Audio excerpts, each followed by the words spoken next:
السلام علیکم، بسم اللہ الرحمن الرحیم۔ میرا نام شہاب الدین مزاری ہے۔ آج جس طرح نام نہاد اسلامی ملک پاکستان میں عمران خان اور ان کی بیوی کو ان کی عزت کو تعطار کیا گیا، ان پہ گھٹیا الزامات لگائے گئے اور پرسنل لائف کو ایسے اچھالا گیا، اس کی نہ اسلام اجازت دیتا ہے، نہ ہی اسلام میں اس کی کبھی پہلے اس طرح کی کوئی نظیر ملتی ہے کہ اپنے سیاسی مخالفین کو اس طرح ان کی عزت پہ کیچڑ اچھالا جائے۔ یہ سب اس سارے کیس سے آپ لوگ واقف ہوں گے۔ میں تھوڑا سا اس کے بارے میں نبی پاک صلی اللہ علیہ وسلم اور صحابہ کے کیا ارشادات ہیں اس کے بارے میں بتا دیتا ہوں۔ میں پہلے نبی پاک صلی اللہ علیہ وسلم نے فرمایا کہ خانہ کعبہ کی طرف آپ صلی اللہ علیہ وسلم نے انگلی اٹھا کر فرمایا کہ خانہ کعبہ تو بہت عزت والا ہے، بہت عظمت والا ہے، لیکن ایک مسلمان کی عزت اور مسلمان کی عظمت تو اس سے زیادہ ہے۔ اب سوچیں کہ اگر کوئی آدمی، کوئی گروپ خانہ کعبہ پہ انگلی اٹھائے اور اس کو کوئی گندی اس کے بارے میں زبان استعمال کرے تو کیا مسلمان اس بات کو برداشت کر سکتے ہیں؟ اور آج جب ایک مسلمان کی عزت جو کہ خانہ کعبہ سے بھی آگے ہے اس کو پبلک میں ایسے رسوا کیا جا رہا ہے اور گندے الزامات لگائے جا رہے ہیں، اور یہ الزامات بالکل غلط الزامات ہیں۔ میں آگے تھوڑا چل کے اس بات کی تھوڑی سی آپ کو وضاحت بھی کر دیتا ہوں۔ پھر آگے نبی پاک صلی اللہ علیہ وسلم کی حدیث ہے کہ آپ صلی اللہ علیہ وسلم نے فرمایا کہ اگر کسی جگہ پہ ایک مسلمان کی پردہ دری کی جا رہی ہو اور لوگ اس کے بارے میں اس کی حفاظت نہ کریں، اس کے بارے میں کچھ نہ بولیں، تو نبی پاک صلی اللہ علیہ وسلم نے فرمایا کہ ایسے لوگوں کی اللہ رب العزت ایسے وقت میں پردہ دری کرے گا قیامت کے دن جب کہ ان لوگوں کو پردہ رکھنے کی ضرورت ہوگی۔ نبی پاک صلی اللہ علیہ وسلم کے پاس ایک صحابی ہے کہ یا رسول اللہ مجھ سے زنا ہو گیا ہے۔ اب یہ کتنی بہت بڑی بات ہے۔ ہم دیکھتے ہیں کہ نبی پاک صلی اللہ علیہ وسلم سے زیادہ کوئی اس معاشرے کو پاک رکھنے والا کوئی آدمی ہو سکتا ہے، یا آپ صلی اللہ علیہ وسلم سے زیادہ کوئی انصاف کرنے والا ہو سکتا ہے، یا شریعت کے مطابق فیصلہ سنانے والا کوئی ہو سکتا ہے؟ تو آپ صلی اللہ علیہ وسلم نے منہ ایک طرف کر لیا،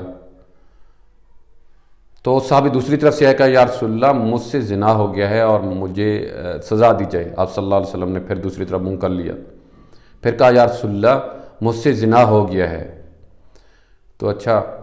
اب کوئی آدمی 3 دفعہ خود اپنی زبان سے کہے کہ مجھ سے یہ غلطی ہو گئی ہے تو اس کو ایکسیپٹنس ملتی ہے اسلام کے اندر، لیکن آپ صلی اللہ علیہ وسلم نے اس کی عزت کو بچانے کے لیے اور اس کے یہ پرسنل جو میٹر تھا اس کو بچانے کے لیے آپ صلی اللہ علیہ وسلم نے لوگوں سے پوچھا کہ بھائی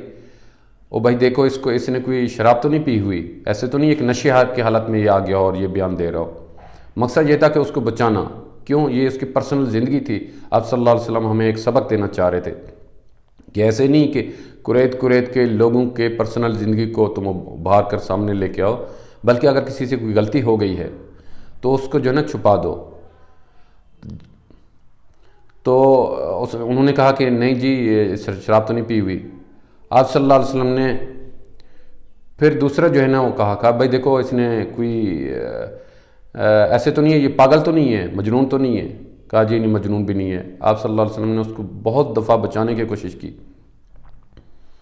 اور پھر اس کو کہا کہ ہاں بھائی اس کو اللہ کا حکم پورا کرو اور اس کو سنسار کرو،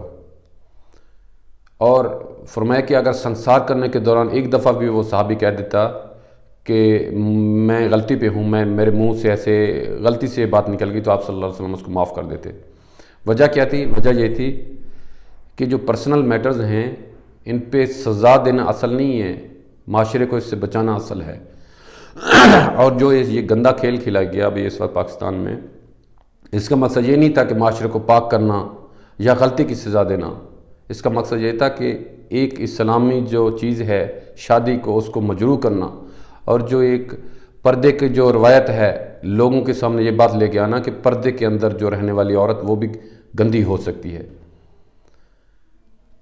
پھر حضرت عمر رضی اللہ تعالیٰ عنہ کے دور میں، حضرت عمر رضی اللہ تعالیٰ عنہ جب خلیفہ ہیں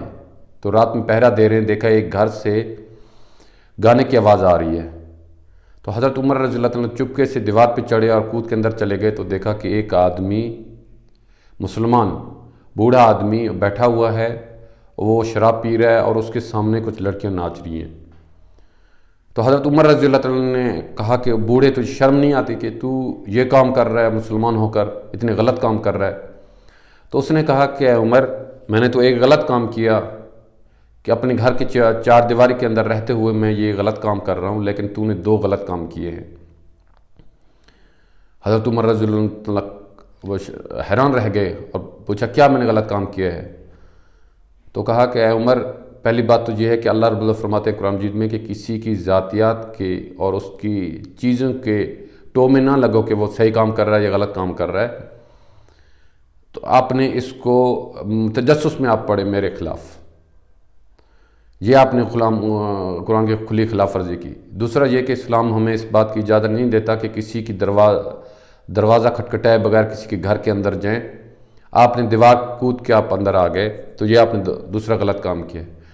تو حضرت عمر رضی اللہ عنہ رونے لگ پڑے اور روتے روتے وہاں سے نکلے اور فرمایا کہ ہاں، مجھ سے ایک بہت بڑی غلطی ہو گئی ہے۔ تو اسلام میں جو پرسنل چیزیں ہیں ان کو اس حد تک اس پہ پردہ رکھنے کا حکم دیا گیا ہے۔ تو ہم دیکھتے ہیں کہ یہ کس طرح جو ہے نا اچھال کے سامنے لایا جا رہا ہے۔ میں آگے بتاتا ہوں کہ یہ کیس جو ہے کس طرح بہت ہی گھٹیا اور بہت ہی غلط کیس کا درج ہونا ہی غلط ہے۔ اب دیکھیں کہ عمران خان کے خلاف بہت ساری کتابیں لکھوائی گئیں بہت ساری عورتوں سے، اور ان پہ الزامات لگوائے گئے کہ یہ عمران خان کے میرے ساتھ ناجائز تعلق تھے۔ تو ہونا تو یہ چاہیے تھا کہ یہ جس نے کھل کے جو بول رہی ہے کہ ہاں میرے ساتھ ناجائز تعلقات تھے اور میرے عمران خان کے، تو یہ وہ کیس رجسٹر ہوتا پاکستان میں کہ اور عمران خان کو اس پہ سزا ہوتی، لیکن اس پہ ان کی جو مورل جو ڈی ویلیو کرنا تھا عمران خان کو اور ان کی بیوی کو، اور یہ ایک جو پردے دار خاتون ہیں اس کو ڈی ویلیو کرنا تھا، وہ اس سے حاصل نہیں ہو سکتا تھا۔ اور دوسرا یہ کہ مغرب کو جو خوش کرنا تھا انہوں نے کہ یہ عمران خان جو یونائٹڈ نیشن میں بھی کھڑے ہو کے نبی کی بات کرتا ہے، مدینہ کی ریاست کی بات کرتا ہے، اور ہر جگہ فلاح کی بات کرتا ہے، اسلام کی بات کرتا ہے، ہر جگہ ہاتھ میں تسبیح لیے ہوئے ہے، اور مغرب کو دکھانا تھا کہ یہ دیکھو اس کی جو بیوی ہے جو پردہ کرتی ہے اور ہر جگہ پہ پردے میں جاتی ہے، وہ یہ دیکھو کہ ہم نے اس کے کریکٹر کو تمہارے سامنے دنیا کے سامنے ہم نے ان کو ننگا کر دیا ہے۔ تو ان کو یہ بات خوش کرنا تھا۔ دوسرا، اگر عمران خان کے اوپر وہ الزامات لگتے عورتوں کی وجہ سے، تو ہماری پاکستان کی جو وومن آرگنائزیشنز ہیں اور جو خواتین مارچ ہیں وہ سامنے آ جاتی ہیں کہ تم اس عورت کو کیسے وہ کر رہے ہو، کیونکہ ان کا مقصد یہ تو نہیں ہے کہ پاکستان میں عورت کو پروٹیکشن ملے، ان کا مقصد تو یہ ہے کہ عورت بے حیا ہو جائے اور سڑکوں کے اوپر آ جائے۔ تو ایک ایسی عورت کو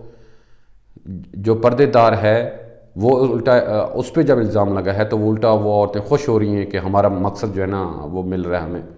اور جو مغرب سے ان کو جو ان کو جس چیز کے ان کو پیسے ملتے ہیں وہ ان کو جو ہے نا ان کا مقصد حاصل ہو رہا ہے۔ اور آگے ہم دیکھتے ہیں کہ جن عورتوں نے اگر اتنا ہی ان کو اس بات کا خیال ہوتا کہ عمران خان نے غلط کام کیا ہے، تو وہ عورتیں جنہوں نے الزام لگایا عمران خان کے اوپر کہ انہوں کے ہمارے ساتھ غلط تعلقات تھے، ان کو کیوں سراہا گیا،